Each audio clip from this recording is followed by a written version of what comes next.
This is episode 1 in my 2025 Summer Headspace series. This is a chance to revisit episodes from the previous school year during the summer months when you may have a little extra time.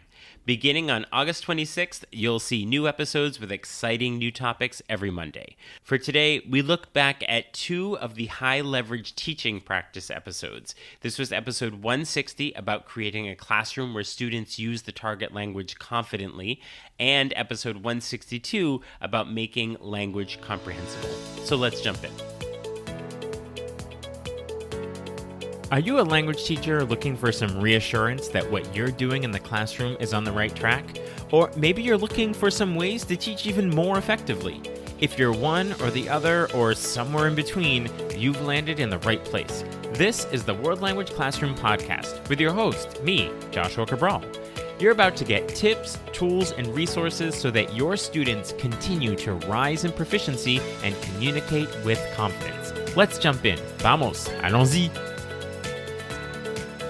Hello, my friends. Bonjour, mes amis. Hola, mis amigos. Welcome to the World Language Classroom Podcast. I am Joshua Cabral, and thank you so much for joining me.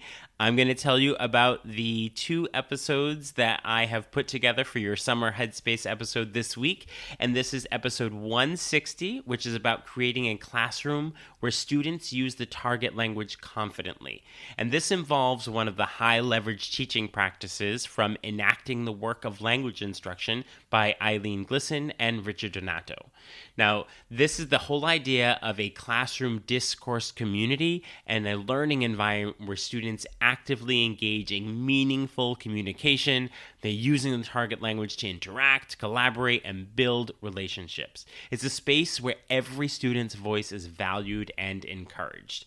So in this episode, I give you 5 strategies to build that discourse community in your classroom with tips and examples. And those 5 suggestions are about establishing norms, promoting student interaction, using authentic and meaningful tasks, and encouraging reflective practice, as well as modeling effective communication.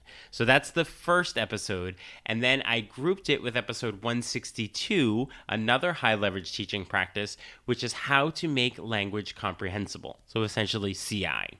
So comprehensibility is critical because it supports language acquisition. Because when students understand what they hear and read, they can engage more deeply and retain more information. Now, it also boosts their confidence, making them more willing to participate and take risks in using the language. So in this episode, I give you 5 strategies for making language comprehensible. So these include using visuals and realia, scaffolding language, contextualizing vocabulary, engaging students with interactive and communicative activities, and then a lot of just CI activities that are based on Krashen's input hypothesis, that language acquisition occurs when learners are exposed to language just above their current level. So in the show notes, you will see the links to episodes 160 and 162, so you can listen to them right there. There's also a link to sign up for Talking Points, my weekly email newsletter with tips and resources for language teaching. There's also a link to get in touch with me if you would like to work together. And remember, we can do that in person in your school or remotely. I will talk to you soon. Bye for now. Thank you for listening to the World Language Classroom Podcast. Be sure to follow or subscribe wherever you're listening so that you never miss an episode. Let's keep the conversation going on social media. Connect with me on X, aka Twitter, Facebook, and Instagram at WL Classroom. And for even more valuable resources, visit my website, WLClassroom.com, where you'll find over 300 blog posts about language teaching. So stay inspired, keep growing, and continue making a difference in your language classroom.